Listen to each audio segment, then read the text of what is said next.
journal vous est offert par le FPI, Fonds des promotions de l'industrie, votre partenaire privilégié pour la réussite de vos projets.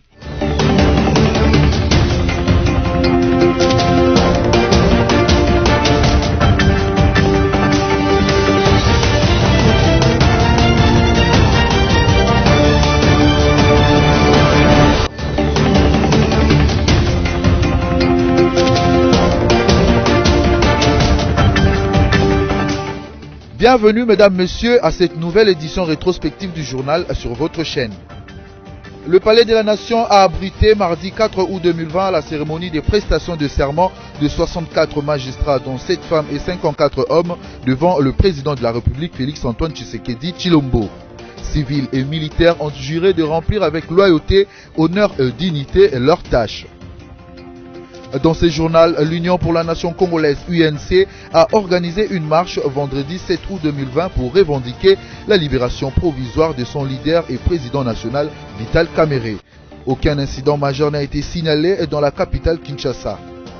En société, un incendie s'est déclaré ce vendredi 7 août dans les entrepôts de l'UNICEF dans l'enceinte de l'Utex Africa à Kinshasa. Le premier véhicule anti-incendie de l'hôtel de ville de Kinshasa est arrivé 45 minutes après sur le lieu de l'incendie. Celui de la MONUSCO est arrivé 5 minutes plus tard et a su maîtriser la progression du feu. Pour l'instant, les causes de cet incendie ne sont pas encore connues.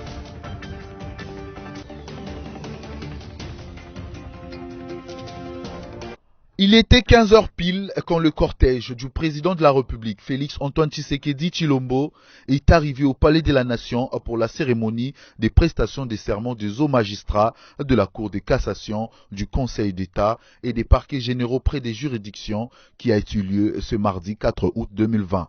Ils ont juré solennellement de servir le pays dans le respect de la Constitution devant le président Félix-Antoine Tshisekedi. 15h15, ouverture de la cérémonie par le discours du conseiller principal du chef de l'État en charge de la diplomatie et politique. 64 nominés ont prêté serment à ces jours, parmi lesquels 7 femmes et 57 hommes. Il s'agit notamment des juges, membres de la Cour constitutionnelle, du Conseil d'État, de la Cour de cassation, suivis des cours militaires et cours et tribunaux. En rappel, ils ont été nommés le 17 juillet 2020 au terme des ordonnances présidentielles. Une photo de famille a été prise avec le chef de l'État et autorité suprême pour clôturer en beauté cette cérémonie de prestation de serment.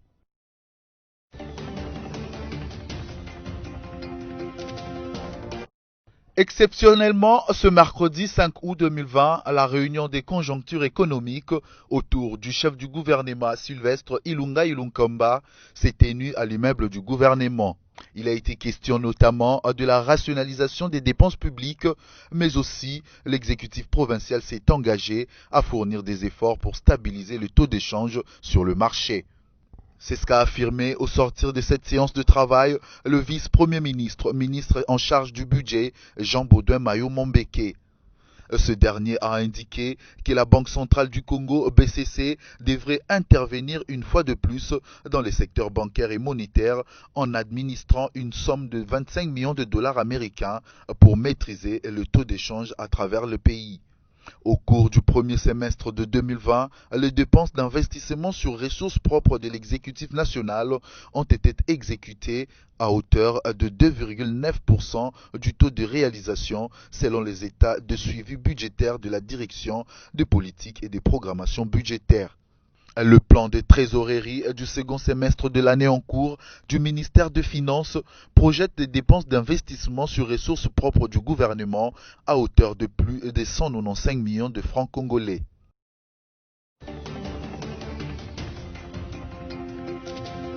Initialement prévue pour ce lundi 3 août 2020, la reprise de cours a été renvoyée au lundi 10 août prochain, sous la décision du ministre de l'Enseignement primaire, secondaire et technique, Willy Bakonga.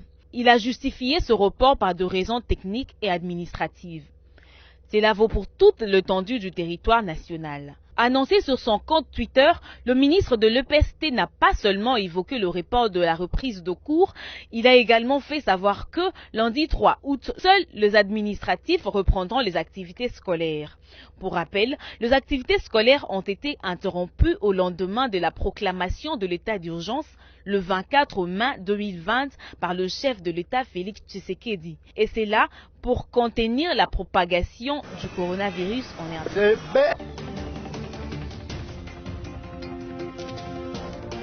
Marine Toumbanziza, ministre d'État en charge des Affaires étrangères, s'est entretenue avec Jean-Marc Chatinier, ambassadeur de l'Union européenne en République démocratique du Congo, le jeudi 6 juillet 2020. Au menu de leur entretien, les relations entre la RDC et les 27 pays qui composent l'Union européenne, en particulier les raisons de l'exclusion de la République démocratique du Congo des pays qui ne peuvent pas voyager vers l'espace Schengen. Jean-Marc Chatinier a rassuré la chef de la diplomatie congolaise que l'Union européenne travaille pour actualiser cette liste qui date du mois de juin. C'est une liste qui a été établie à la fin du mois de juin. Elle va être appelée à évoluer. J'ai d'ores et déjà signalé à Madame la ministre que plusieurs pays qui ont été mis sur cette liste ont été retirés suite à la dégradation de la situation humanitaire et sanitaire. Donc, nous sommes dans une analyse de fait au fur et à mesure.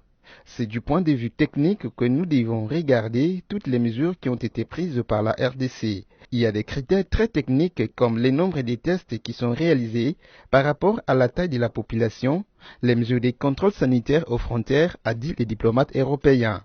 Jean-Marc Chatinier a toutefois reconnu que la RDC a réalisé des performances. Nous allons mettre en place un comité technique qui va permettre d'évaluer la situation et cette liste va évoluer et c'est pour cela qu'on a intérêt à travailler ensemble. Pour l'instant, la situation s'améliore en RDC. C'était pas tout à fait le cas à la fin du mois de juin quand cette liste a été établie. Nous allons travailler ensemble très concrètement pour voir comment la RDC peut être admise dans cette liste.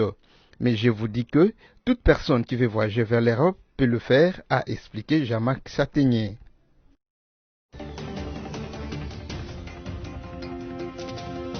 Le cabinet du gouverneur de la ville-province de Kinshasa, Jean Tilingo Bilambaka, dément les allégations d'une taxe imposée aux églises de Kinshasa pour désinfecter leurs édifices avant la reprise de culte. Dans un communiqué rendu public lundi 3 août 2020, dans la soirée, le cabinet dénonce fermement ces allégations. Au regard d'une rumeur circulant sur les réseaux sociaux faisant état d'une taxe exigée aux églises pour la désinfection des lieux de culte par ces services, le cabinet du gouverneur de la ville-province de Kinshasa demande à toutes les structures concernées de pouvoir dénoncer les personnes mal intentionnées. Ce communiqué rappelle par ailleurs le respect de la distanciation physique, le lavage de mains ainsi que la désinfection des lieux de culte qui restent de strictes applications selon la décision du président de la République Félix Antoine Tshisekedi Tshilombo après la levée de l'état d'urgence sanitaire.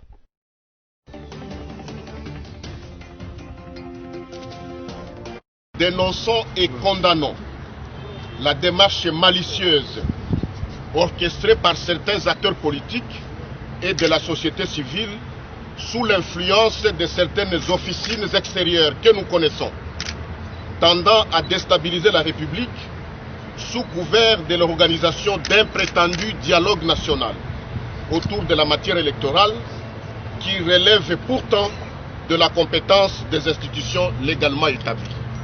Demeurons ouverts pour statuer positivement sur ces questions électorales à la session ordinaire prochaine, comme l'a si bien signifié la conférence des présidents des partis et regroupements du Front commun pour le Congo dans son communiqué du 29 juillet 2020. Auprès des parties prenantes devant désigner leurs membres à la Commission électorale nationale indépendante, conformément à l'article 10 de la loi organique portant organisation et fonctionnement de la CENI, afin qu'à la session ordinaire de septembre 2020, l'Assemblée nationale procède à l'entérinement des membres de cet organe d'appui à la démocratie. Refusons de porter la responsabilité d'un éventuel glissement du calendrier électoral souhaité tacitement par certaines formations politiques. Tout en réitérant notre soutien à la coalition FCC Cash les présidents des groupes parlementaires du UFCC demandent au président de la République, chef de l'État et garant du bon fonctionnement des institutions, son Excellence M. Félix Antoine Tshisekedi Tshilombo, et au président de la République honoraire, autorité morale du UFCC, son Excellence Joseph Kabila Kabange, à conjuguer inlassablement leurs efforts pour la sauvegarde de la paix, de la cohésion nationale et le bien-être de la population congolaise dans le respect de la Constitution et des lois de la République. Félicitons la grande mobilisation et l'organisation des marches pacifiques sur toute l'étendue du territoire national des militants et sympathisants des partis politiques et associations membres du Front commun pour le Congo qui ont démontré clairement leur attachement aux institutions légalement établies, au respect de la Constitution et ont dénoncé la dérive dictatoriale des tristes mémoires. Encourageons enfin le gouvernement de la République à travailler d'arrache-pied pour atténuer les conséquences socio-économiques de cette pandémie sur nos populations. Le président des groupes parlementaires du FCC.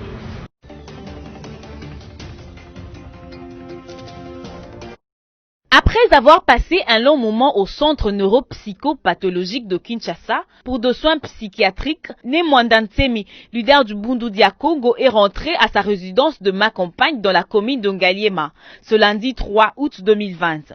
Cette dernière a été réhabilitée sur l'ordre du chef de l'État Félix Tshisekedi. En remerciant le chef de l'État, Joseph Olengankoy, le président du CNSA, dit être impressionné par l'amour que le corps médical en manifesté à Nemwanda Ntsemi et aussi les unités de la police congolaise qui se réunissent pour protéger le leader de Bundu Dia Congo. Nous rappelons que Nemwanda Ntsemi était poursuivi pour rébellion, atteinte à la sûreté de l'État et incitation à la haine tribale, avant que le diagnostic médical atteste qu'il était atteint du trouble mental.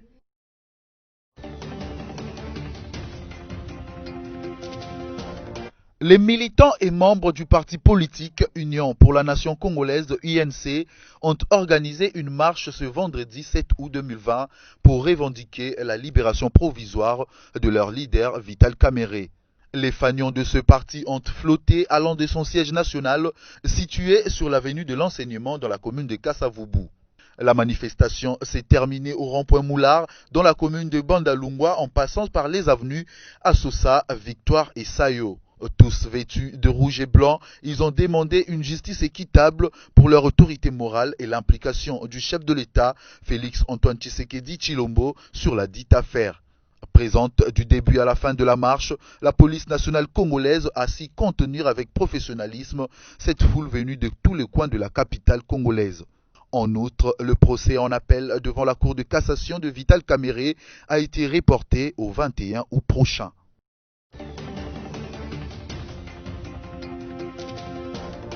C'est une marche pacifique pour réclamer l'innocence de notre président national, Vital Kamerhe. Nous ne reprochons rien à la justice congolaise, nous voulons juste que la justice fasse son travail, qu'il lise les droits. Nous voulons une justice qui est juste.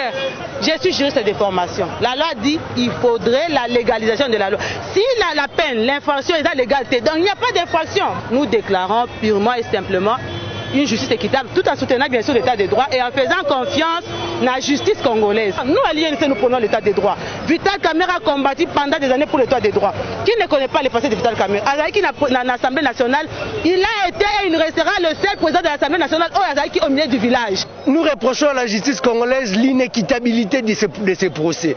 Ce procès n'est pas équitable. Et puis il y a une détention illégale. Quelqu'un comme Vital Kamerhe mérite d'être libre. Il ne peut pas être incarcéré injustement pendant une si longue période. Nous voulons qu'il soit remis en liberté. Il n'y a pas de preuve. Combien il a détourné? Rien. Nous voulons que la cassation puisse acquitter ces messieurs. Il y a une foule, Kinshasa s'est levée aujourd'hui pour réclamer la liberté du pacificateur, le coach. Nous nous lançons à ce jour. Nous voulons que notre autorité morale, l'autorité morale des forces nationales des caméristes, FONACA en sigle, soit libérée. À l'instant qu'on parle là, son état de santé s'est détérioré. Nous voulons la présence de notre papa, qu'il soit libéré. Parce que jusque-là, vous êtes journaliste.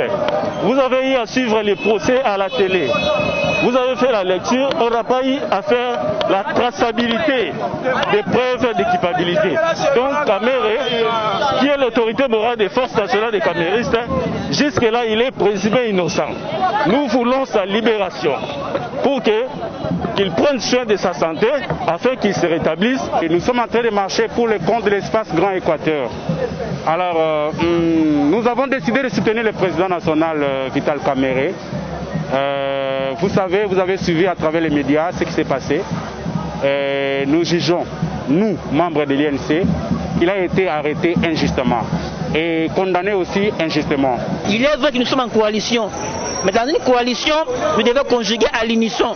Le fait pour nous de constater, de l'autre côté, il y a ceux-là, bien qu'on est en coalition,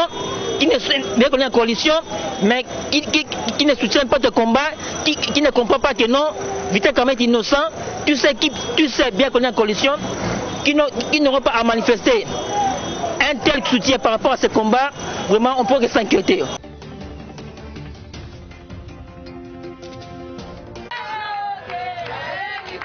Le jeune de l'Ituri ont marché vendredi 7 août 2020 à Kinshasa pour dénoncer plusieurs massacres dans leur province et qui traumatisaient la population congolaise, particulièrement celle de l'Ituri.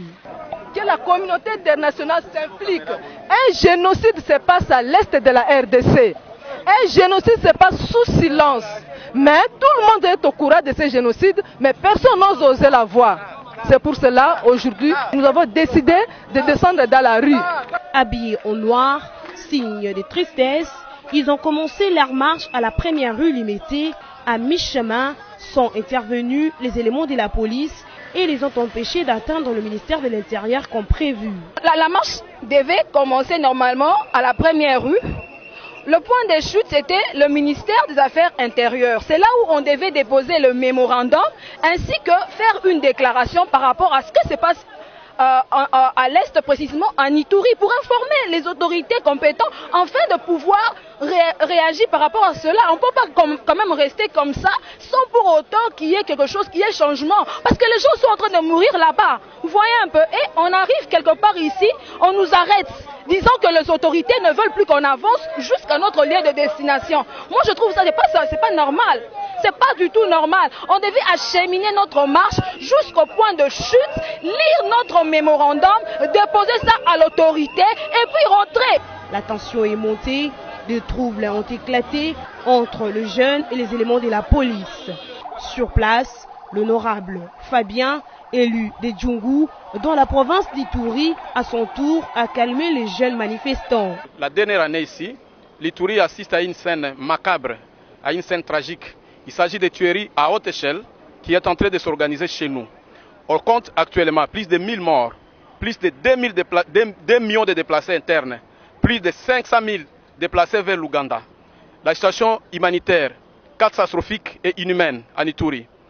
Et tout ceci se passe à présent des gouvernements responsables. Parce que nous sommes dans un état de droit et nous avons un gouvernement qui est censé protéger le peuple. C'est pour cela que les étudiants ressortissants de l'Ituri, présents ici à Kinshasa, avaient pris l'initiative d'organiser une marche afin d'exprimer leur douleur et de faire entendre leur voix. La marche a été bel et bien signalée aux autorités et l'autorisation a été donnée. Et donc, que la communauté nationale et internationale écoute nos voix et qu'ils comprennent qu'en Ituri, il y a des morts et que cela doit arrêter. Et que le gouvernement, à plus de ce qu'il a déjà fait, continue à investir des moyens conséquents pour que nous ne puissions plus assister à cette scène qui est en train de nous briser le cœur. Il convient de noter que cette marche pacifique a été signalée d'avance aux autorités et a été accordée pour le vendredi 7 août 2020.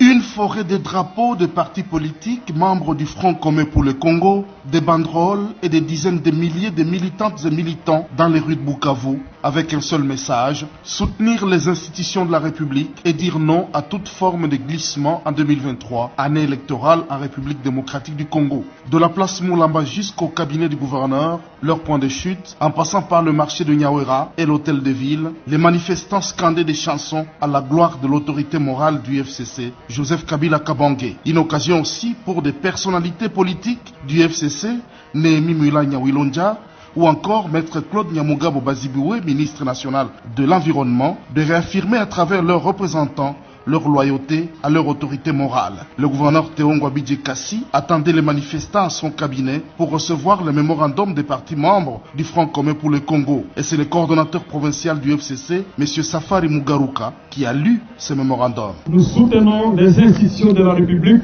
et la coalition au pouvoir. Disons non à la violation de la Constitution. Disons oui au respect des institutions et au respect entre les institutions. Condamnons la violation des installations des institutions et encourageons la poursuite des débats démocratiques au sein du Parlement et non dans la rue. En réaction, le gouverneur du Sud Kivu a salué le caractère pacifique de cette marche et en sa qualité de premier citoyen de la province, il a promis de faire parvenir à qui de droit les revendications des militantes et militants des partis membres du FCC. Je vous assure que le mémo va être envoyé auprès de l'autorité suprême du pays. Et je vous demande de retourner dans vos résidences dans le calme, comme ça a été fait. C'est dans le calme que les manifestants se sont par la suite dispersés, visiblement heureux d'avoir fait entendre leur voix.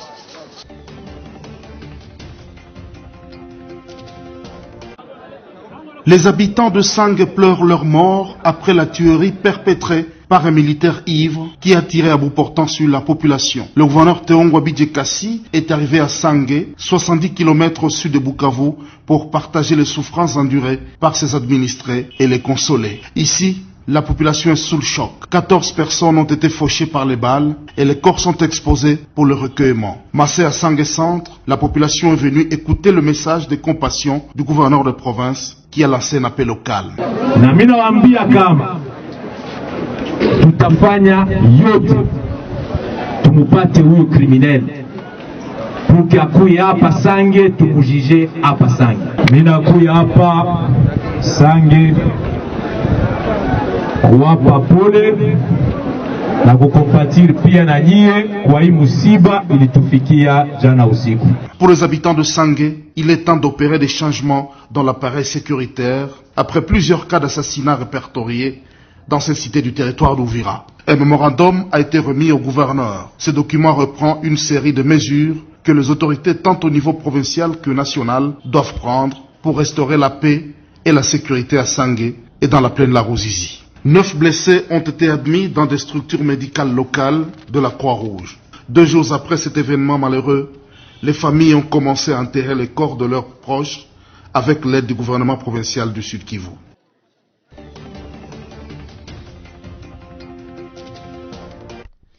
Nous sommes dans la ville de Kinshasa, plus précisément dans la commune de Ngaliema, à la concession Utex Africa, où on trouve des entrepôts de l'UNICEF qui a pris feu depuis 11 heures. Plusieurs interventions ont eu lieu ce vendredi 7 août 2020. La SONAS, la MONUSCO, la Croix-Rouge, le sapeur-pompier. L'entrepôt de l'UNICEF, d'après différentes sources, contenait le matériel destiné à la riposte de la COVID-19 et Ebola. L'incendie a aussi touché d'autres bâtiments et une partie de l'ambassade du Japon. On rappelle, de 11h à 13h passées, il a été difficile d'éteindre la flamme malgré le 7 camions d'anti-incendie.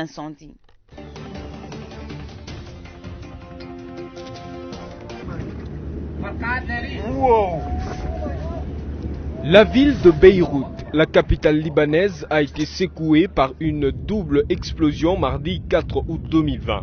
Une centaine de personnes ont perdu la vie et l'on compte plus de 4000 blessés et plusieurs dégâts matériels se sont produits. Selon les autorités libanaises, c'est dans un entrepôt de nitrate d'ammonium qu'est partie l'explosion. Depuis, le gouvernement libanais a décrété à compter de mercredi 5 août 2020 l'état d'urgence pendant 2 semaines dans la ville de Beyrouth, à en croire le ministre libanais de l'information. Le nitrate d'ammonium, à l'origine de l'explosion, est un sel blanc et inodore utilisé comme base des fertilisants agricoles sous forme de granules. Notez que plusieurs pays du monde ont exprimé leur soutien au peuple libanais ainsi que au gouvernement de ce pays.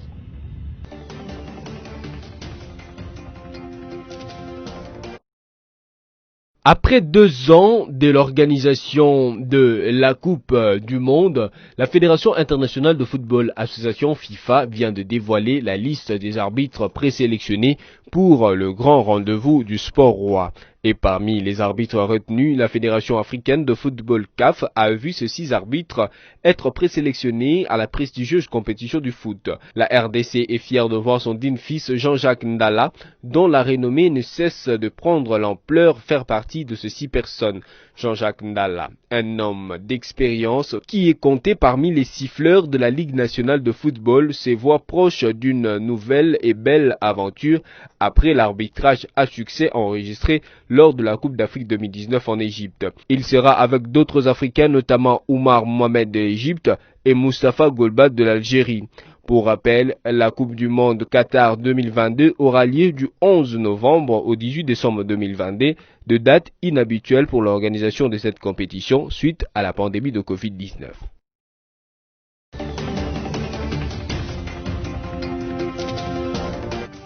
Le Palais de la Nation a abrité mardi 4 août 2020 la cérémonie des prestations de serment de 64 magistrats, dont 7 femmes et 54 hommes, devant le président de la République Félix-Antoine Tshisekedi Tshilombo. Civils et militaires ont juré de remplir avec loyauté, honneur et dignité leurs tâches. Dans ce journal, l'Union pour la Nation congolaise UNC a organisé une marche vendredi 7 août 2020 pour revendiquer la libération provisoire de son leader et président national Vital Kamerhe.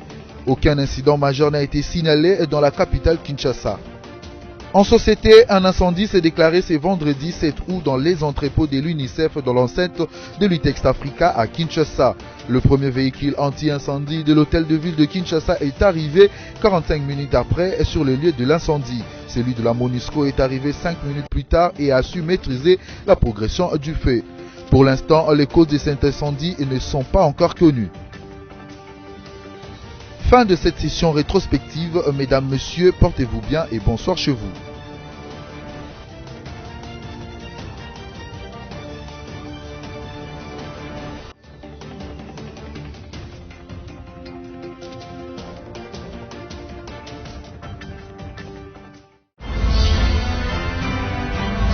Ce journal vous a été offert par le FPI, Fonds des promotions de l'industrie. Votre partenaire privilégié pour la réussite de vos projets.